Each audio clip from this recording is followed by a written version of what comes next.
శ్రీరామదేవుని కథ. నాగంబట్టు కాశీ ప్రయాణం. అనగనగా పూర్వకాలంలో ఒక బ్రాహ్మణుడు ఉండేవాడు. అతని పేరు నాగంబట్టు. ఆయనకి ఒక పుత్రుడు, ఒక పుత్రిక ఉన్నారు. పుత్రుని పేరు నారాయణ భట్టు, పుత్రిక పేరు నారాయణమ్మ. వారు చాలా పేదవారు. భిక్షాటన చేసి కుటుంబ పోషణ చేసుకునేవారట. అలా కొన్నాళ్ళు అయ్యేసరికి నాగంబట్టు కాశీకి వెళ్ళి ధనం సంపాదించుకోవాలి అనే బుద్ధి పుట్టిందట. అప్పుడు నాగంబట్టు భార్యతో చెప్పి తెల్లవారుజామునే లేచి కాశీకి ప్రయాణమై అలా వెళ్ళగా కొంత దూరం వెళ్ళేసరికి దారిలో సూతులవారు, వ్యాసులవారు, నాడులవారు ప్రత్యక్షమయ్యారు. వారు ఇలా పలికారు, "ఓ బ్రాహ్మణుడా, ఎక్కడకు వెళ్తున్నావు?" అని అడిగారు. దానికి నాగంబట్టు ఇలా సమాధానం చెప్పాడు, "అయ్యా, నేను కాశీకి ధనం సంపాదించుకోవడానికి వెళ్తున్నాను" అని చెప్పాడు. అప్పుడు వారు ఇలా పలికారు, "ఓయి వెర్రి బ్రాహ్మణుడా, కాశీకి వెళ్తే నీకు ధనం ఎవరైనా మూటగట్టి ఇస్తారా?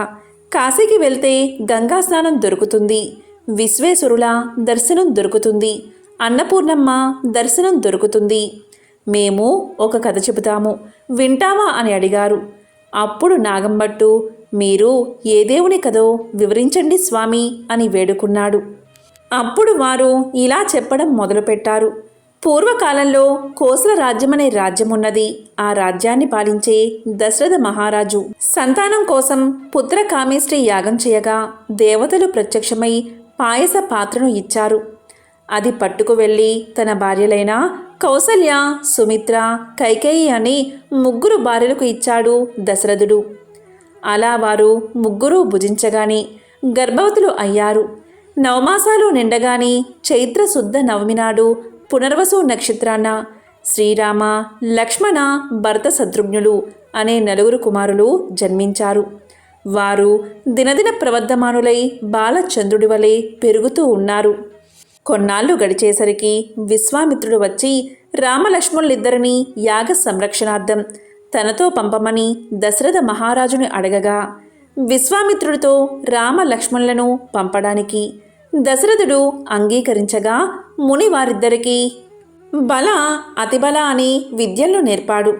రాముడు తాటకిని చంపి శివుడి విల్లు విరిచి సీతను పెళ్లాడి అహల్యను శాప విమోచనం చేసి పరశురాముని గర్భభంగం చేసి కైకవరం చేత 14 ఏళ్ళు అరణ్యవాసంలో ఉండగా రావణాసురుడు సీతను ఎత్తుకుని పోగా లంకాపురమునకేగి లంకా దహనం చేసి రావణాసురుడిని వధించి విభీషణుడికి పట్టం గట్టి తిరిగి వచ్చి పట్టాభిషిక్తుడై సుఖంగా రాజ్యాన్ని ఏలుతూ ఉన్నాడు. ఇది రామదేవుని కథగా చెప్పి 5 లక్ష్మీవారాలు పూజలు చేసి ఆవునేతితో దీపం పెట్టి ఆవు పాలు, గోధుమ రవ్వ, పంచదార కలిపి 5 ఉండలుగా ప్రసాదం చేసి రామదేవునికి నైవేద్యం పెట్టాలి. 1 ఉండ రామదేవుడికి, 1 ఉండ బ్రాహ్మణుడికి, 1 ఉండ మొత్తైదువుకి, 1 ఇరుగు పొరుగు వారికి, 1 ఉండ భార్యా పిల్లలు తినాలి. ఈ విధంగా 5 లక్ష్మీవారాలు పూజ చేయాలి. నిత్యం రామదేవుని కథ చెప్పుకున్న అష్ట ఐశ్వర్యాలతో, ఇష్ట సంపదలతో తులతూగుతారు. సకల సౌభాగ్యాలు, సుఖాలు కలుగుతాయి. కష్టాల్లో ఉన్నవారు ఈ కథను చదివితే కష్టాలు పోయి సుఖంగా ఉంటారు. పెళ్లి కాని వారికి పెళ్ళవుతుంది. దరిద్రులు ధనవంతులు అవుతారు. చెవిటివారికి చెవుడు పోతుంది. గుడ్డివారికి కళ్ళు వస్తాయి. శరీరంలో ఏ జాడ్యాలు ఉన్నా పోతాయి. శత్రువులు మిత్రులవుతారు. పోయిన పదార్థాలు చేతికి వస్తాయి. తీర్థయాత్ర ప్రాప్తి కలుగుతుంది. దైవ దర్శనం అవుతుంది. ఇహలోక సౌఖ్యాలన్నీ పొందిన తర్వాత వైకుంఠ ప్రాప్తి కలుగుతుంది. ఈ విధంగా రామదేవుని కథ చెప్పి శ్రీరాముల వారిని సకలోపచారాలతో పూజించి నైవేద్యం సమర్పించాలని నీవు ఇంటికి వెళ్ళమని చెప్పారు ఋషులు. దీంతో నాగంబట్టు ఇంటికి వెళ్ళేసరికి అతని ఇంట ధనధాన్యాలు తులదూగుతూ ఉన్నాయి. అప్పటినుంచి రాముల వారిని మరవకుండా పూజ చేస్తూ ఉన్నాడు. కొంతకాలం గడిచేసరికి నాగంబట్టు కాశీకి వెళ్ళాలి అనుకున్నాడు. అందుకని అతను కొంచెం ధనం మూటకట్టుకుని కాశీ కావడి భుజం మీద వేసుకుని కుమారుణ్ణి, కుమార్తెను పిలిచి, "అబ్బాయి, అమ్మాయి, మీరు కథ విడవకుండా శ్రద్ధగా చెప్పుకుంటూ ఉండమని నారాయణమ్మతోనూ నారాయణ భట్టుతోనూ చెప్పి కాశీకి ప్రయాణమై వెళ్ళిపోయాడు. ఆ మరునాడు కుమారుడు ఆయా వారానికి వెళ్ళి వచ్చి, అమ్మా రామదేవుని కదా చెబుతాను, విందువుగాని రామ్మా అని పిలిచాడు. దానికి తల్లి, నాయనా వంటవేళ పొద్దున్నే దాసి పాచిపనికి వచ్చే వేలైనది, ఇప్పుడు కథ వినను అని పలికింది. మళ్ళీ మధ్యాహ్నం కథ చెబుతాను, విందువుగాని రావమ్మా అని పలికాడు. దానికి తల్లి, ఇప్పుడేమి కథ నాయనా, పడకవేళ నిద్రవేళ, ఇప్పుడు వినను అని పలికింది. సాయంత్రం అయిన తర్వాత మంగళహారతులిచ్చి తిరిగి అమ్మను పిలవగా ఆమె పాలు కాచి తోడు వేయాలి, బంగారం వెండి దాచాలి అని చెప్పింది. నారాయణ భట్టు ఈమెకు దరిద్రకాలం సంభవించుచున్నది అని తలిచి పడుకున్నాడు. దీంతో రామదేవునికి కోపం వచ్చి ఎలా వచ్చిన ఐశ్వర్యాలు అలాగే వెళ్ళిపోగా బిందెలు చెంబులు గిన్నెలు అన్నీ దొరలి ఇరుగు పొరుగు వారి ఇళ్లకు వెళ్ళిపోయాయి. పూర్వం నుంచి ముష్టి ఎత్తుకుని చిల్లు రాగి చెంపు కూడా దొర్లి వెళ్ళిపోతూ ఉండడం వల్ల అప్పుడు నారాయణమ్మ చూసి, అమ్మా అదైనా ఉంచమని కోరవే అమ్మా అని చెప్పగా ఆమె అదైనా ఉంచు రామదేవుడా తండ్రి అని వేడుకోగా ఆ చెంబు తప్ప మిగతావన్నీ వెళ్ళిపోయాట. వారి గూటిలో ఉన్న వెండి కంచం కూడా దొర్లిపోతూ ఉండగా అప్పుడు ఆమె కంచం అంచు పట్టుకుని లాగినదట. సగం అంచు వారికి, సగం అంచు పొరుగువారికి వెళ్ళిపోయిందట. మరునాటి ఉదయమున ఆమె వారింటికి నిప్పు కోసం వెళ్ళి వారింట్లో ఉన్న కంచం అంచు మాదే అన్నదట. మీ కంచం అంచు మా ఇంటికి ఎలా వచ్చిందమ్మా? మేము మీ ఇంటికి వచ్చామా, మీరు మా ఇంటికి వచ్చారా, కాబట్టి ఆ కంచం మాదే అన్నారట. అలా కాదు, మా ఇంట్లో కూడా కంచం అంచు ఉంది, పట్టుకుని వస్తానని రెండూ దగ్గర పెట్టి చూడగా రెండూ అతుక్కుపోయాయట. మాది అని వారు పుచ్చుకున్నారట. దీంతో సిగ్గుపడి ఇంటికి వచ్చిందట తల్లి. అప్పుడు కుమారుడు చూసి, ఏమన్నారమ్మా అని అడగగా మాదే అని వారే పుచ్చుకున్నారని సమాధానం చెప్పిందట. అప్పుడు కుమారుడు, ఇప్పుడు రామదేవుని కథను చెబుతాను, వింటావమ్మా అని అడిగాడు. నేను కథ వినను, కార్యము వినను, ఏ పని పాటో చేసుకుని బతుకుతా కానీ రామదేవుని కథ మాత్రం వినను అని పలికింది తల్లి. దీంతో ఎలా వచ్చిన ఐశ్వర్యం అలాగే వెళ్ళిపోయింది. నీ చెల్లెల్ని మాత్రం తీసుకుని వెళ్ళి ఎవరికైనా ఇచ్చి పెళ్లి చేయమని చెప్పింది తల్లి. ఆమె ఆజ్ఞ ప్రకారంగా నారాయణ భట్టు ప్రయాణమయ్యాడు. వారు ఊరు చివరికి వెళ్ళేసరికి కాశీకి వెళ్ళిన నాగంభట్టు తిరుగు ప్రయాణమై ధనం మూటగట్టుకుని వస్తున్నాడట. కొంత దూరం వచ్చేసరికి ఆయన ఊరు చివరకు వచ్చినారు. అక్కడ కోనేరు కనిపించింది. ఆ కోనేరులో కాలు కడుక్కుంటూ ఉండగా ఎక్కడ్నుంచో ఒక పెద్ద గరుడ పక్షి వచ్చి ఆ డబ్బు మూటను ఎత్తుకుపోయింది. అయ్యో అని నాగంభట్టు విచారిస్తూ ఇంటికి వస్తూ ఉండగా కొంత దూరం వచ్చేసరికి నారాయణమ్మను, నారాయణ భట్టును చూసి, అబ్బాయి అమ్మాయి మీరు సుఖంగా ఉన్నారా అని అడిగాడు. ఏమున్నది నాన్నగారు, యథాప్రకారానికి ఏమీ లోటు లేదు.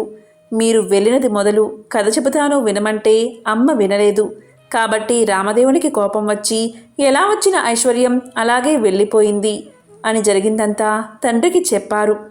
ఆమె ఆజ్ఞ ప్రకారం వెంటబెట్టుకుని వస్తున్నాను, మీ ఆజ్ఞ ఏమిటి నాన్నగారు అని నారాయణ భట్టు తండ్రిని వేడుకోగా సరే అలాగే చేయమని చెప్పి నాగంభట్టు విచారిస్తూ ఇంటికి వెళ్ళాడు. నారాయణ భట్టు నారాయణమ్మను వెంటబెట్టుకుని వెళ్తూ ఉన్నాడు. వెళ్ళగా వెళ్ళగా కొంత దూరం వెళ్ళేసరికి నారాయణ భట్టుకు ఒక బ్రాహ్మణుడు కనిపించాడు. ఓ బ్రాహ్మణుడా, నీకు నా చెల్లెల్నిచ్చి పెళ్లి చేస్తాను, చేసుకుంటావా అని అడిగాడు. దానికి ఆ బ్రాహ్మణుడు, నాకు పెళ్ళి వద్దు, పేరంటము అక్కర్లేదని చెప్పాడు. మరలా నారాయణ భట్టు చెల్లెల్ని వెంటబెట్టుకుని కొంత దూరం వెళ్ళేసరికి ఇంకొక బ్రాహ్మణుడు కనిపించాడు. అప్పుడు నారాయణ భట్టు ఆ బ్రాహ్మణుడితో, ఓ బ్రాహ్మణుడా, నా చెల్లెల్నిచ్చి పెళ్లి చేస్తాను, చేసుకుంటావా అని అడిగాడు. దానికి ఆ బ్రాహ్మణుడు కూడా, నాకు పెళ్ళి వద్దు, పేరంటము వద్దు, ఇదివరకే 2 భార్యలున్నారు అని సమాధానం చెప్పాడు. మరలా నారాయణ భట్టు నారాయణమ్మను వెంటబెట్టుకుని వెళ్తూ ఉండగా త్రోవలో ఒక పెద్ద పూల తోట కనిపించింది. ఆ తోటలో అన్నా చెల్లెలు కూర్చుని రామదేవుని కథ చెప్పుకుంటూ ఉండగా ఎక్కడి నుంచో ఒక బ్రాహ్మణ యువకుడు వచ్చి పూలు కోసుకుంటూ ఉండగా ఆ యువకుడిని చూసి నారాయణ భట్టు, ఓ బ్రాహ్మణుడా, నీకు నా చెల్లెల్నిచ్చి పెళ్లి చేస్తాను, చేసుకుంటావా అని అడిగాడు. దానికి ఆ బ్రాహ్మణుడు పెళ్లి చేస్తానంటే వద్దంటానా? కానీ మా గురువుగారు ఉన్నారు, వారి ఆజ్ఞ ప్రకారం ఆయన పెళ్లి చేసుకోమంటేనే చేసుకుంటాను అని సమాధానం చెప్తాడు. అప్పుడు నారాయణ భట్టు మీ గురువుగారు ఎక్కడున్నారు అని అడగగా పలానా తోటలో ఉన్నారని బ్రాహ్మణుడు సమాధానం చెప్తాడు.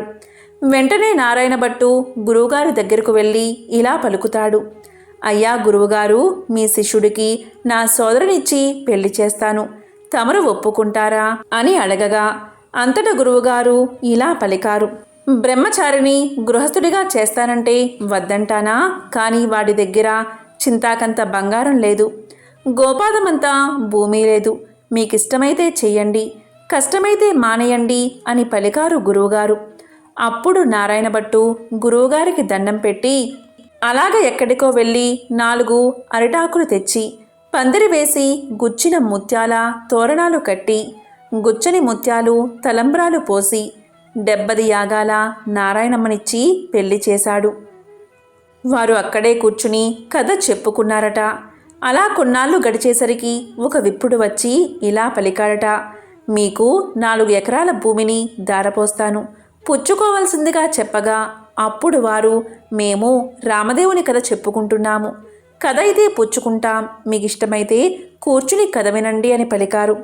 కథ అయిన తర్వాత ఆ బ్రాహ్మణుడు రాగి చెంపులో నీరు పోసి పలానా తోటలో ఆస్తి ఉన్నది, అనుభవించమని 4 ఎకరాల భూమి వారికి దారపోసి ఆ విప్రుడు ఎక్కడికో వెళ్ళిపోయాడు. ఆ 4 ఎకరాల భూమి అనుభవిస్తూ కథ చెప్పుకుంటూ అక్కడే ఉండిపోయారు. అలా కొన్నాళ్ళు గడిచేసరికి ఆ ఊరి రాజుగారు ఒక భవనం కట్టించి కొంత ధనం పుణ్య దంపతులకు దారపోయాలని చూస్తున్నారట. ఎక్కడ వెతికినా సరైన పుణ్య దంపతులు రాజుకు దొరకలేదు. ఆ రాత్రి రామదేవుడు రాజు కల్లో కనిపించి పలానా తోటలో పుణ్య దంపతులు ఉన్నారు, వారిని తీసుకువచ్చి దారపోయండని ఆజ్ఞాపించాడట. రామదేవుని ఆజ్ఞ ప్రకారం మర్నాడు ఉదయమే లేచి 16 మంది బోయలను పల్లకిని పంపాడంట రాజు. వారక్కడకు వెళ్ళి ఏమండోయ్, మా దేశపు రాజుగారు ఒక గృహం కొంత భాగం మీ ఇద్దరికీ దారపోస్తారట, మిమ్మల్ని వెంటబెట్టుకుని రమ్మని పంపారు, కాబట్టి రావాల్సింది అని అడిగారు. అప్పుడు ఆ దంపతులు మేము రామదేవుని కథ చెప్పుకుంటున్నాం, మీకిష్టమైతే కూర్చుని కథ వినండి అనగా బోయిలు కథ విన్న తర్వాత ఆ పుణ్య దంపతులను తీసుకుని వెళ్ళి రాజుగారికి అప్పగించారు. దీంతో రాజు సంతోషంతో గృహాన్ని ధనాన్ని వారికి దారపోసి వెళ్ళిపోయాడు. అప్పుడు నారాయణమ్మ ఆమె భర్త నారాయణ భట్టు అక్కడ కూర్చుని ఆ గృహము ఆ ధనము 4 ఎకరాల భూమి అనుభవిస్తూ అక్కడే కథ చెప్పుకుంటూ ఉన్నారు. కొన్ని రోజులు గడిచేసరికి నారాయణ భట్టు అమ్మాయి, నేను ఎన్ని దినాలు ఇలా ఉంటాను, కాబట్టి నే వెళ్ళి రామదేవుణ్ణి తీసుకువస్తాను, నీవు నీ భర్త కథని మానకుండా చెప్పుకోండి అని చెప్పి నారాయణ భట్టు ప్రయాణమై వెళ్ళిపోగా నారాయణమ్మ ఆమె భర్త కథ చెప్పుకుంటూ ఉన్నారు. నారాయణ భట్టు కొంత దూరం వెళ్ళగా ఒక గ్రామం వచ్చింది. ఆ గ్రామంలో ఒక గొల్లవాడు వడ్లు ఎండబోసుకుని కాపలాగా కూర్చున్నాడు. ఆ గొల్లవాడిని చూసి నారాయణ భట్టు ఇలా పలికాడట, గొల్ల, ఈ గ్రామంలో విశేషాలేమిటి అని అడగగా గొల్లవాడు ఏమున్నది బాబు, నేను పుట్టుకతోనే అందుణ్ణి, మా వాళ్ళు వడ్లు ఎండబోసి నన్ను కాపలాగా కూర్చోమనగా కర్రబుచ్చుకుని కూర్చున్నాను, నా అవస్థ ఇలా ఉంది బాబు అనగా నారాయణ భట్టు ఒక కథ చెబుతాను, వింటావా అని అడిగాడు. దానికి గొల్లవాడు వింటాను అని చెప్పగా నారాయణ భట్టు రామదేవుని కథ వ్రత విధానం చెప్పేసరికి గొల్లవానికి కొంచెం కళ్ళు కనిపించాయి. ఓహో, కథలోనే ఇంత మహత్యముంది, వ్రతం చేసుకుంటే ఇంకెంత మహత్యం ఉంటుందో అనుకుని గొల్లవాడు ఏ దైవానిదో ఏ దేవుడో చెప్పమన్నాడు. అది రామదేవుని మహత్యం. 5 లక్ష్మీవారాలు పూజ చేసి అవునేతో దీపం పెట్టాలి, ప్రసాదం 5 ఉండలు చేసి రామదేవుని ముత్తైదువులకు బ్రాహ్మణులకు ఇరుగు పొరుగువారికి ఇచ్చి భార్యా పిల్లలు తినాలి అని చెప్పి నారాయణ భట్టు వెళ్ళిపోయాడు. ఇలా నారాయణ భట్టు చెప్పి కొంత దూరం వెళ్ళేసరికి ఒక రాజు విచారిస్తూ ఉన్నాడు. ఆ రాజును చూసి నారాయణ భట్టు ఇలా పలికాడు, ఏమి రాజా విచారిస్తున్నారు అని అడిగాడు. దానికి రాజుగారు నాయనా, నా భార్యా బిడ్డలు పరారయ్యారు, నా రాజ్యం పరాయి రాజులు తీసుకున్నారు, నా అవస్థ ఇలా ఉన్నది అని చెప్పాడు. దానికి నారాయణ భట్టు నేనొక కథ చెబుతాను, వింటారా అని అడిగాడు. దానికి రాజుగారు వింటాను, చెప్పవలసింది మహానుభావా అని పలకగానే నారాయణ భట్టు రామదేవుని కథంతా చెప్పి వ్రత విధానమంతా వివరించాడు. ఆ రాజుగారు వ్రతం చేసుకోగా పరారైన భార్యాబిడ్డలు, పరాయిరాజు తీసుకున్న రాజ్యం తిరిగి ప్రాప్తించింది. అప్పుడు రాజు సంతోషంతో నారాయణ భట్టుని చూసి, ఏమండి మహానుభావా, మీరు ఏ దేవుడో చెప్పవలసింది, మిమ్మల్ని పూజ చేసుకుంటాము అని పలకగానే నారాయణ భట్టు నేను ఏ దేవుణ్ణి కాను, ఇది రామదేవుని కథామహత్యం, మీరు 5 లక్ష్మీవారాలు 5 ఆదివారాలు పూజ చేయమని చెప్పి వ్రత విధానమంతా చెప్పి మరలా కొంత దూరం వెళ్ళగా ఒక స్త్రీ విచారిస్తూ కూర్చుని ఉన్నది.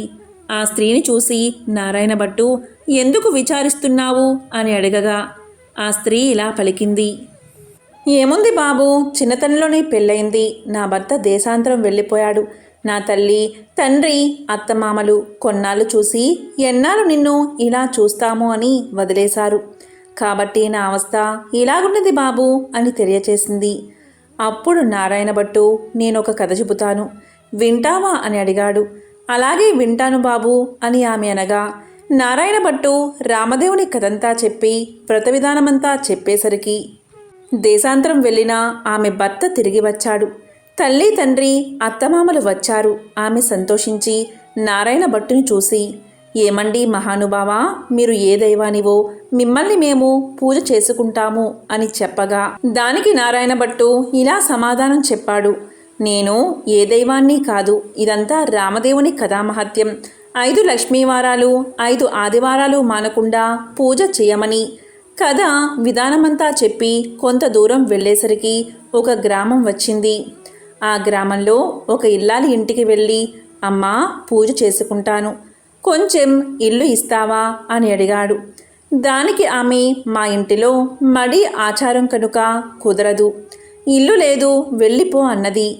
అప్పుడు నారాయణ భట్టు కోనేరైనా చూపించు తల్లి అని అడిగాడు. దానికి ఆమె తూర్పు దిశ ఈశాన్య మూలగా ఒక కోనేరున్నది, వెళ్ళమని పలికింది.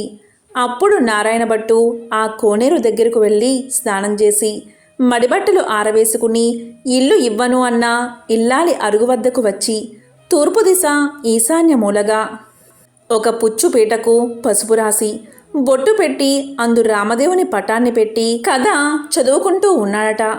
ఇంతలో ఆమె యువతలకు వచ్చి చూడగా నారాయణ భట్టు ఆమెకు తాంబూలము దక్షిణ ప్రసాదం ఇచ్చాడట. ఆమె పుచ్చుకుని లోపలికి వెళ్ళిపోయింది. తరువాత నారాయణ భట్టు కథ చదువుకుని అక్షింతలు తల మీద వేసుకుని ఇంటి మీద వేసి వెళ్ళిపోయాడు. అతడు ఇలా వెయ్యగానే ఆ ఇల్లు ఇంద్రభవనం అయినది. అప్పుడు ఆ ఇంటి ఇల్లాలు యాయావారానికి వెళ్ళిన తన భర్త తిరిగి వస్తే ఇల్లు తెలుసుకోలేడని ఆమె వీధి అరుగు మీద కావలి కూర్చుని ఉంది. ఇంతలో ఆమె భర్త ఎడమోటా పెడమోటా వేసుకుని ఇల్లు కానక కంగారు పడి అక్కడ నిలబడి ఉన్నాడు. ఆమె చూసి ఇల్లు ఇదే, ఇలా రండి అని పలకగా ఆమె భర్త ఇది మన ఇల్లు కాదు, నేను రానని సమాధానం చెప్పాడు. కాదండి, ఇది మన ఇల్లే, ఇలా ఎందుకైతో చెబుతాను వినండి. ఎక్కడి నుంచో ఒక బ్రాహ్మణుడు వచ్చి పూజ చేసుకుంటాను, ఇల్లు ఇవ్వమన్నాడు. నేను ఇవ్వనని సమాధానం చెప్పాను. అప్పుడు అతను ఒక కోనేరైనా చూపించమన్నాడు. అప్పుడు నేను తూర్పు దిశగా ఈశాన్యమూల కోనేరున్నదని చెప్పాను. అతడు కోనేరు దగ్గరకు పోయి స్నానం చేసి మడిబట్ట ఆరవేసుకుని మన అరుగు మీదకు వచ్చి ఒక పీటకు పసుపు రాసి బొట్టు పెట్టి తూర్పు దిశ ఈశాన్యమూలగా పెట్టి అందు రామదేవుని పటాన్ని పెట్టి పూజ చేసి ఆవు పాలు గోధుమ నూక పంచదార కలిపి ప్రసాదంగా ఉండలు చేసి రామదేవుడికి నైవేద్యం పెట్టి కథ చెప్పుకుంటూ ఉన్నాడు. నేను బయటకు వచ్చేసరికి తాంబూలాది దక్షిణ ప్రసాదాలు నాకు ఇచ్చాడు. నేను లోపలికి వెళ్ళిపోయి తిని కూర్చున్నాను. అతడు కొన్ని అక్షింతలు తల మీద వేసుకుని మరికొన్ని అక్షింతలు మన ఇంటి మీద వేసి వెళ్ళిపోగా ఇల్లు ఇలా ఇంద్రభవనంగా మారింది. ఇదంతా ప్రసాద మహత్యమని పలికింది ఆ ఇల్లాలు. దానికి ఆమె భర్త, ఆయన పూజ చేసుకుంటానంటే వద్దన్నావా? నిర్భాగ్యురాలా, పాపిష్టిదానా, అతడు ఏ దిశగా వెళ్ళాడో చెప్పు అని పలకగా ఈశాన్య మూలగా వెళ్ళాడని భార్య తెలియచేసింది. అప్పుడు అతను నారాయణ భట్టుకును వెతుకుతూ బయలుదేరాడు.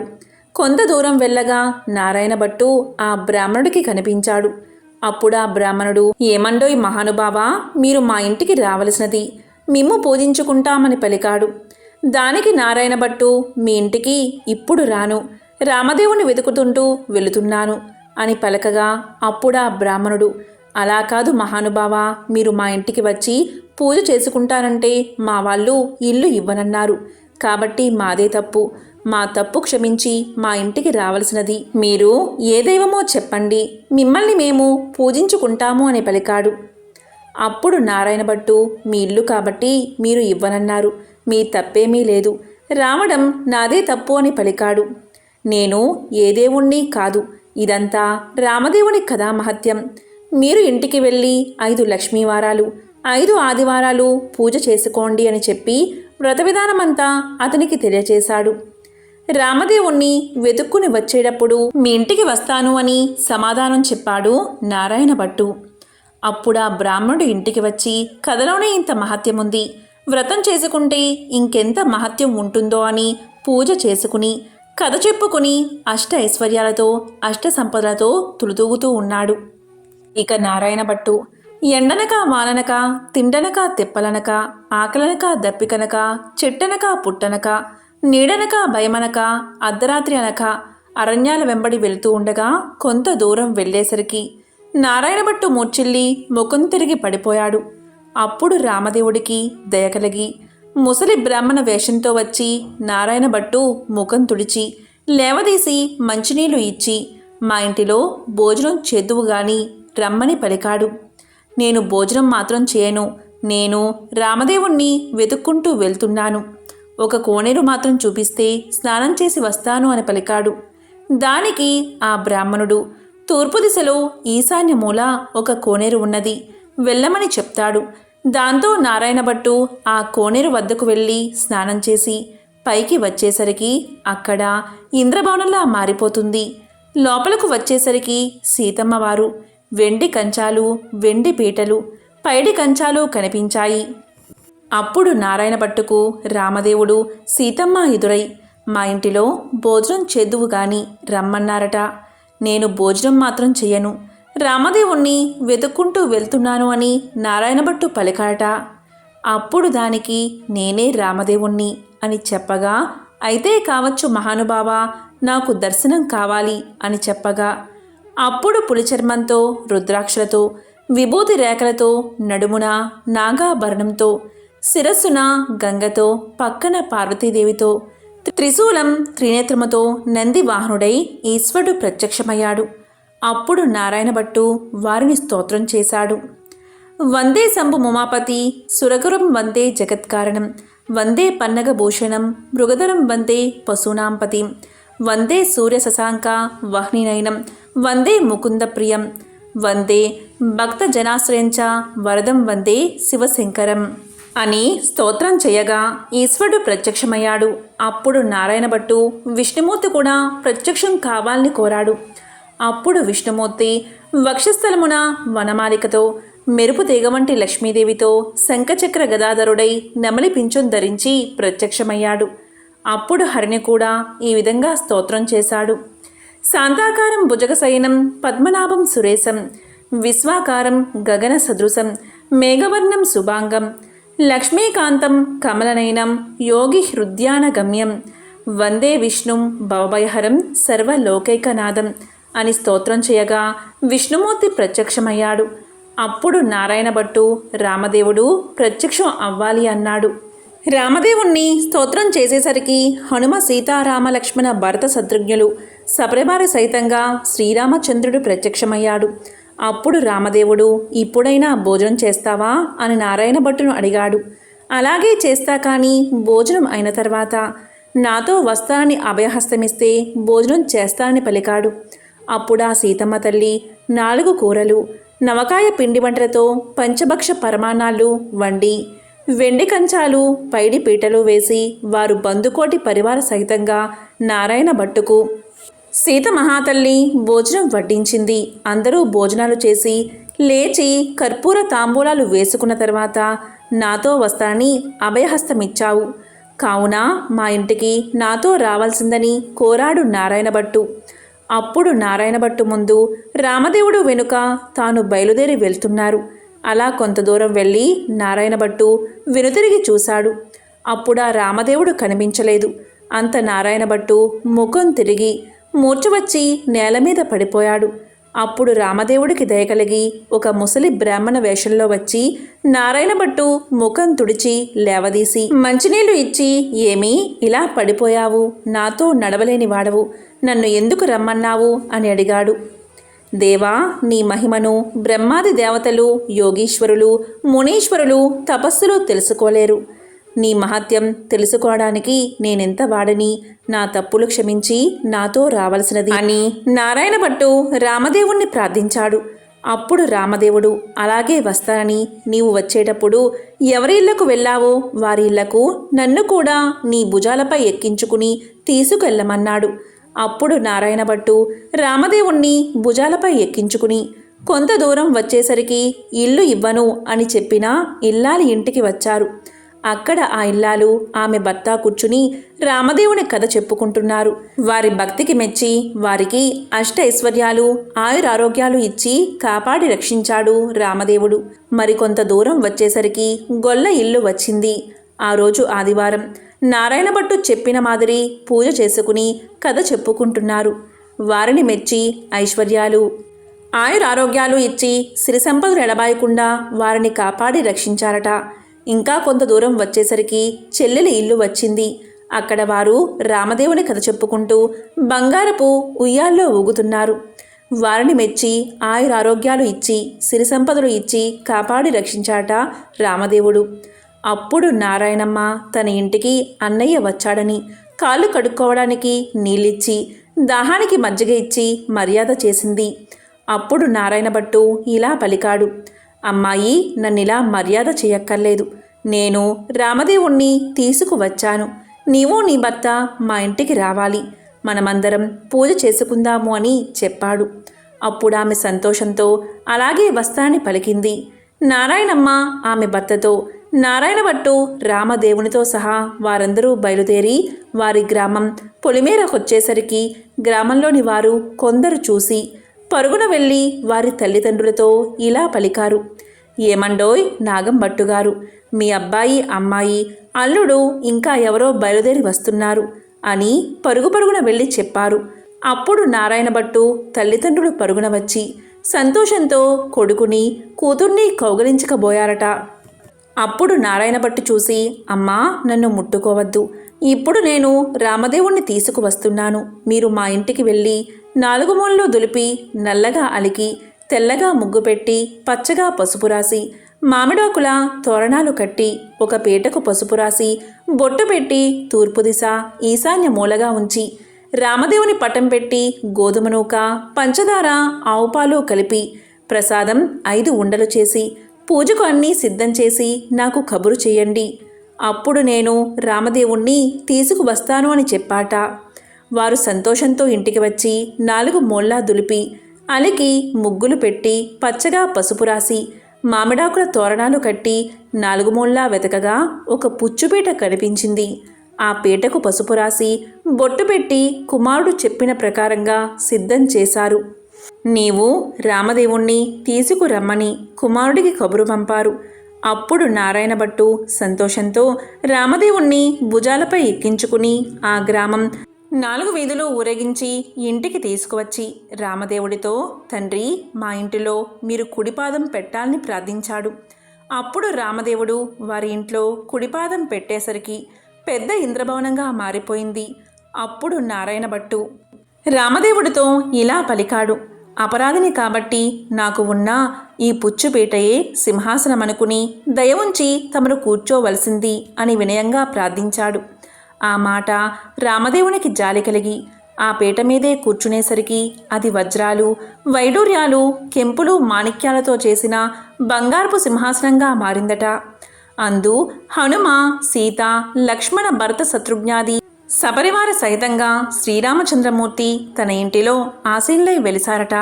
అప్పుడు రామదేవుని వ్రతం చేసుకుందామనేసరికి అంతలోనే ఎక్కడి నుండో ఒక బీద బ్రాహ్మణుడు వచ్చి ఏమండోయ్ నాగంభట్టు గారు, మీ అబ్బాయికి మా అమ్మాయినిచ్చి పెళ్లి చేస్తాం, ఒప్పుకుంటారా అని అడగగా, పెళ్లి చేస్తానంటే వద్దంటానా బాబు, అలాగే చేసుకుంటాము అని పలికాడట నాగంభట్టు.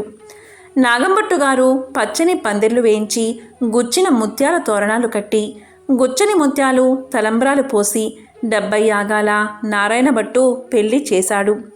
నారాయణభట్టు పెళ్ళిన తర్వాత నాగంభట్టు భార్య, నారాయణభట్టు భార్య నారాయణమ్మ, ఆమె భర్త వారంతా రామదేవుని వ్రతం చేసి 5 లక్ష్మీవారాలు 5 ఆదివారాలు పూజ చేసి నైవేద్యం పెట్టి కథ మానకుండా చెప్పుకుంటూ ఉండగా వారి భక్తికి మెచ్చి రామదేవుడు వారిని రక్షించాట, సకల ఐశ్వర్యాలను కలిగించాట, ఆరోగ్యంగా జీవించేలా వరాన్ని ప్రసాదించాట. ఈ నోము ప్రపంచమంతా నోచిన వారందరూ అష్ట ఐశ్వర్యవంతులై సుఖంగా ఉండిరి. ఎంతో పవిత్రమైన విశేషమైన ఈ రామదేవుని కథను ఎవరైతే ప్రతిరోజు చెప్తారో, లేక వింటారో, లేక వినిపిస్తారో అటువంటి వారికి సకల ఐశ్వర్యాలు భోగ భాగ్యాలు కలుగుతాయి. ఆ శ్రీరామచంద్రుడి అనుగ్రహం తప్పకుండా కలుగుతుంది. ఓం రామచంద్రాయ నమః. ఓం నమః శివాయ.